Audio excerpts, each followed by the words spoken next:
Everyone, तो आज का नया दिन शुरू है। दिन क्या, अब तो दोपहर हो गई है। आज थोड़ा सा रिलैक्स करने का मूड था।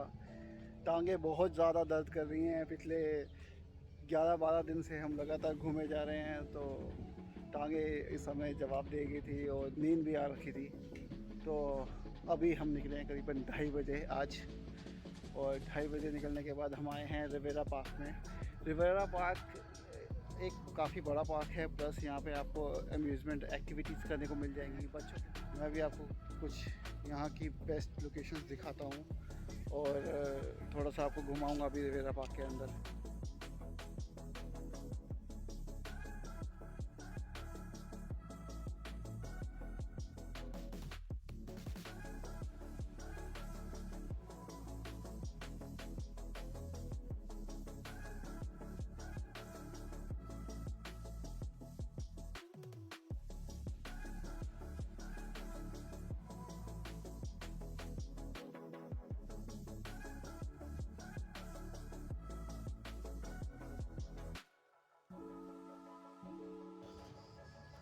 इस पार्क में आपको बहुत सारी एक्टिविटीज़ करने को मिल जाएंगी।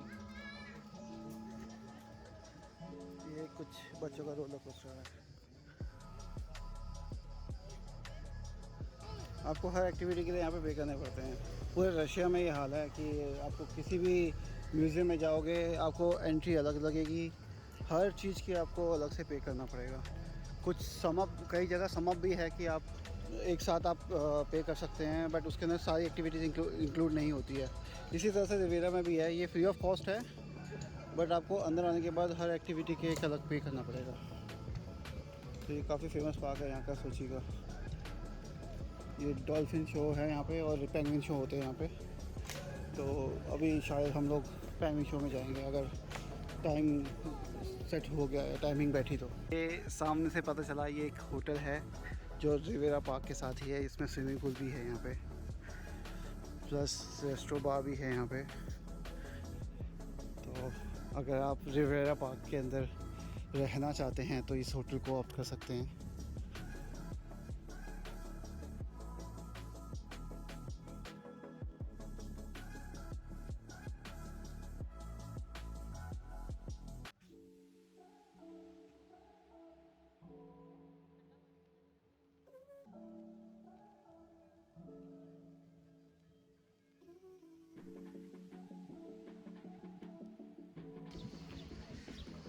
तो हम पहुंच गए हैं रिवेरा बीच पे राइट नाउ, और काफ़ी क्राउडेड लग रहा है बीच।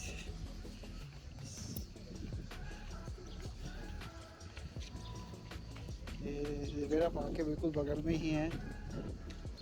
पार्क से करीबन 3 मिनट का रास्ता है रिवेरा बीच का, और अब हम पहुंच गए हैं रिवेरा बीच पे।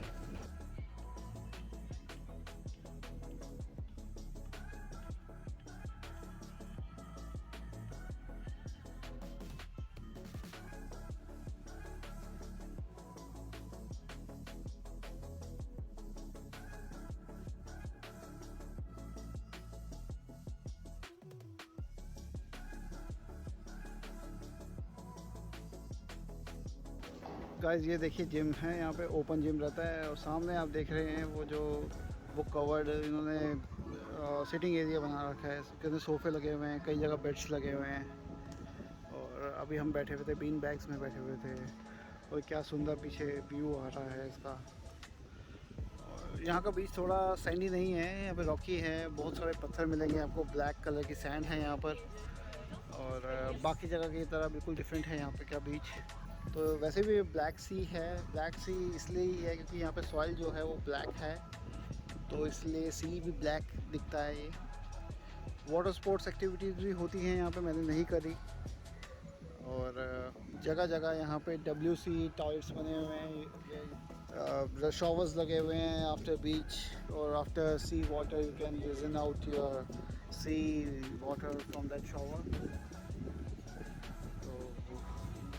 अभी मुझे जाना पड़ेगा, अभी करीबन 6 बज रहे हैं। मुझे जाना है 6:30 बजे की मेरी एक्सकर्शन बस है जो कि जाती है ओलंपिक पार्क में। तो अभी मैं ओलंपिक पार्क के लिए निकल रहा हूँ यहाँ से। आधा घंटा पहले ही निकल रहा हूँ क्योंकि वो लोग वेट नहीं करेंगे। यहाँ पे इंडिया की तरह वेट नहीं करता किसी के लिए कोई भी। अगर यू आर ऑन टाइम तो वो आपको लेके जाएंगे, अदरवाइज़ वो आपको ऐसे छोड़ जाएंगे। तो आपको टाइम से पहुंचना पड़ेगा वहाँ पर। ओलंपिक पार्क के लिए करीबन मैंने 800 रुपये दिए हैं यहाँ से पहुँचने के लिए, और 300 रुपये दिए हैं वहाँ पे गोल्फ कार्ट के लिए, जो कि पार्क को घुमाएगी। पार्क को घूमने के लिए, पार्क काफ़ी बड़ा है एक्चुअली वो, तो गोल्फ कार्ट की ज़रूरत पड़ती है आपको वहाँ पर, तो इसलिए मैंने गोल्फ कार्ट ले ली है ताकि इतना चलना ना पड़े। ऑलरेडी बहुत चल चुके हम लोग। तो गोल्फ कार्ट ली है मैंने, वो 300 रुपये की है। वहाँ पे जाने के बाद वो पे करनी है। उन्होंने पेमेंट जो ली है 800 रुपीज़, वो सिर्फ यहाँ से ट्रांसफ़र की ली है। बाकी 300 मेरे को वहाँ पे जाके पे करना पड़ेगा। तो देखते हैं ओलंपिक पार्क कैसा है यहाँ का। ओलंपिक पार्क यहाँ से काफ़ी दूर है। मैंने क्यों ये ग्रुप को चूज़ किया, क्योंकि पहले भी मैं एक बार फंस चुका हूँ केव के जाके। वहाँ पे जाके मैं लेट हो गया था, जैसे आपने मेरी पुरानी वीडियोस में देखा है। वहाँ पे जाने के लिए तो 2 बजे का यहाँ से जाता है, तो मैं 2:30 बजे करीब वहाँ पे पहुँचा था। तो मुझे टैक्सी करके जाना पड़ा।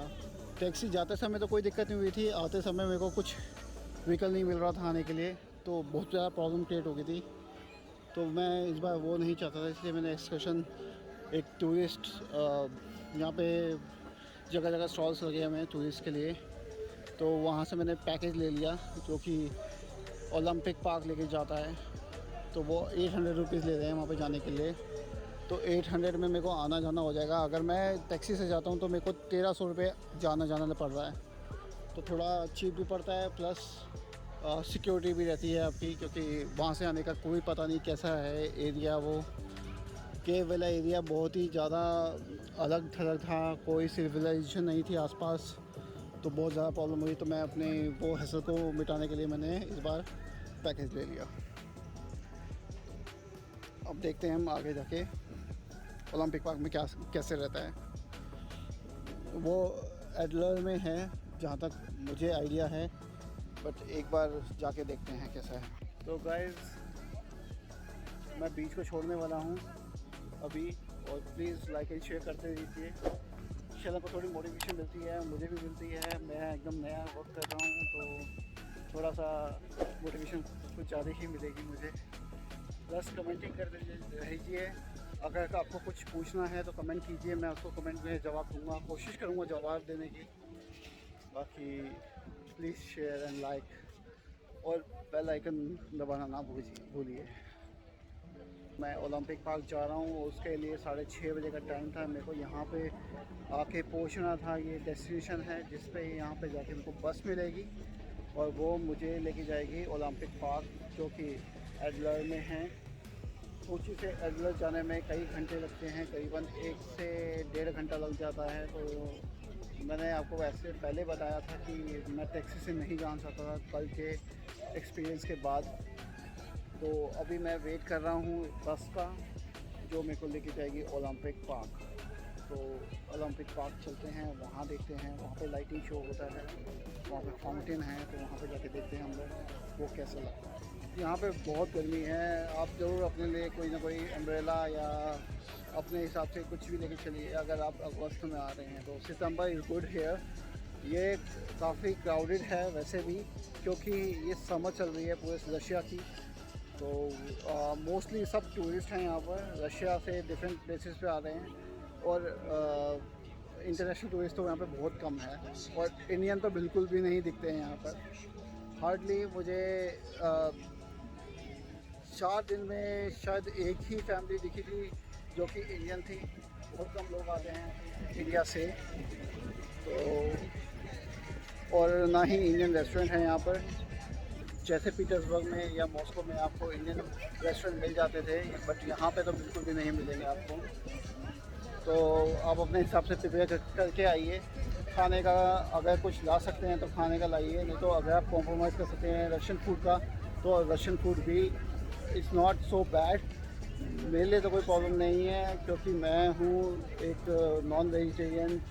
I can adjust with any food. तो अगर आपको एडजस्टमेंट में थोड़ी सी प्रॉब्लम है नॉन वेजिटेरियन फूड से, तो प्लीज़ अपने लिए कुछ ऐसा लेके आइए जिससे आप सर्वाइव कर सकें, क्योंकि यहाँ पे बहुत दिक्कत है। पीटर्सबर्ग में कोई दिक्कत नहीं है, मॉस्को में इतनी ज़्यादा दिक्कत नहीं है जितनी दिक्कत यहाँ पर है। ये रिवेरा पार्क के बिल्कुल साथ में लगा हुआ एक मॉन्यूमेंट कह लो या इनका अट्रैक्शन, टूरिस्ट अट्रैक्शन कह लो। सामने कुछ मूर्तियाँ लगी हुई हैं और आप देख सकते हैं यहाँ से। मैं आगे ज़्यादा नहीं जाऊँगा क्योंकि मेरे को पीछे बस बोर्ड करनी है।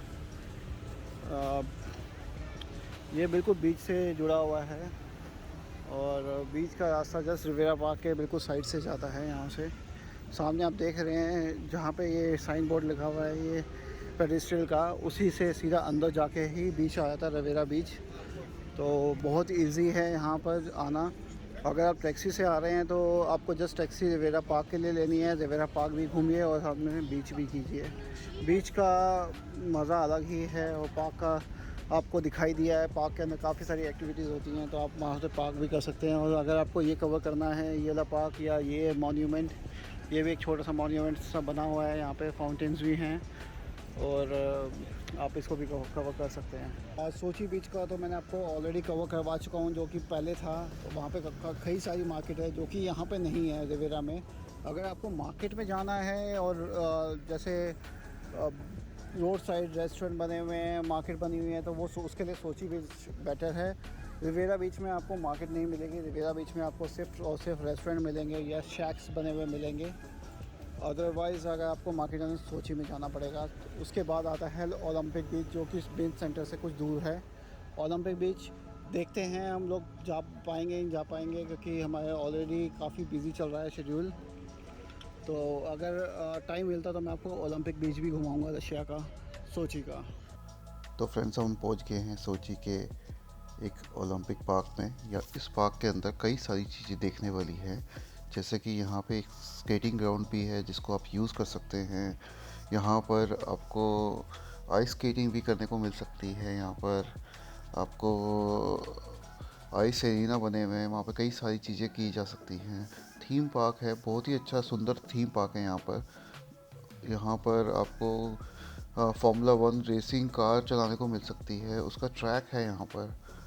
साथ में आप यहाँ पे कई सारी छोटी छोटी एक्टिविटीज़ कर सकते हैं, जो कि अभी यहाँ पे आपको दिख रही होंगी। तो मैं तो सिर्फ अभी आया था इस फाउंटेन के लिए, एंड हम लोगों ने फाउंटेन को एंजॉय किया क्योंकि हम ग्रुप पे थे, तो वी हैव लेस फ्लेक्सिबिलिटी बाकी चीज़ों को एंजॉय करने के लिए। तो हमारा जो एक्सकर्शन में इंक्लूड था, जैसे कि मैंने आपको बताया, ये फाउंटेन है जो कि ओलंपिक के दौरान काफ़ी मतलब फेमस था। इन्होंने यहाँ पे जो ओलंपिक सेरेमनी है वो यहाँ पे की थी। ये फाउंटेन शो 9:15 पे शुरू होता है और 10 बजे तक चलता है। काफ़ी अच्छा एक्सपीरियंस रहा फाउंटेन शो का। ये जो फाउंटेन चलते हैं वो सारे रशियन सॉन्ग्स के ऊपर चलते हैं, उनके कुछ थीम्स पे चलते हैं। कुछ ओल्ड क्लासिक सॉन्ग्स हैं रशिया के, जिसके ऊपर ये फाउंटेन प्ले होता है। इसके बाद ज़्यादा टाइम नहीं मिला हम लोगों को। हमें वापस जाना था बस वाली प्लेस पे, जहाँ पे हमें एक्सकर्शन टूर वाले पहुँचाया था और हमने टैक्सी पिक करी थी। सेम टैक्सी हमें मिली थी वापस जाने के लिए। It's not a taxi, it's a auto rickshaw जो हम लोग इंडिया में यूज़ करते हैं, और उसके थ्रू ये लोग लेके गए थे हमें वापस बस स्टैंड पे। इस वीडियो के लिए बस इतना ही। अगर आपको ये वीडियो अच्छी लगी है तो प्लीज़ लाइक एंड शेयर कीजिए, और अगर आपने सब्सक्राइब नहीं किया है अभी तक तो प्लीज़ सब्सक्राइब कीजिए, ताकि कोई भी वीडियो मेरी मिस ना हो आपसे। Bye bye.